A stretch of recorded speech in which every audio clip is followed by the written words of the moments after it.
កាលណាគេឃើញសត្វប្រឡាំកាសគេតែងនឹកឆ្ងល់ចំពោះភាពប្លែករបស់សត្វនេះគឺតែឃើញញីក៏នឹងឃើញឈ្មោលរស់នៅជាប់លើក្នុងញីនោះជានិច្ចដូច្នេះហើយទើបចាស់បុរាណលោកតែងដាស់តឿនកូនចៅប្រុសកុំឲ្យធ្វើខ្លួនខ្ជិលច្រអូសចាំតែពឹងផ្អែកលើស្រីដូចជាសត្វប្រឡាំកាសនេះប៉ុន្តែតើអ្នកដឹងទេថានៅពីក្រោយសត្វដ៏តូចនេះមានរឿងរ៉ាវលះបង់ដ៏ធំធេងមួយ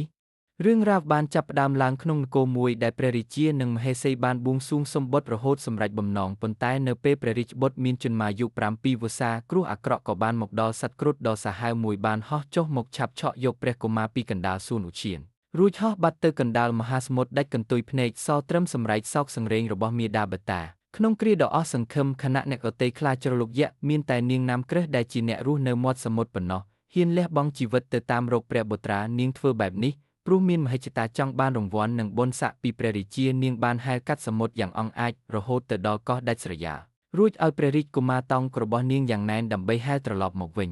ប៉ុន្តែជាអកុសលនៅពាក់កណ្ដាលផ្លូវរលកទឹកបានបោកបក់យ៉ាងខ្លាំងធ្វើឲ្យកន្ទុយក្បិនរបស់នាងរបូតនាងក៏ស្រវីចាប់ទាញក្បិនទាំងភិតភ័យខណៈនោះរលកយក្សបានវាយផ្ទប់ខ្លាំងពេកបណ្ដាលឲ្យព្រះរាជកុមារឆ្លក់ទឹកខ្សែព្រះជន្មភ្លាមទាំងដៃនៅអបតោងនាងជាប់មិនព្រមលែងដោយភ័យខ្លាចទោសនិងអាណិតព្រះបុត្រនាងណាមក្រឹសក៏សុខចិត្តអត់ដង្ហើមស្លាប់តាមទៅទាំងដៃព្រះបុត្រនៅតោងជាប់កនាង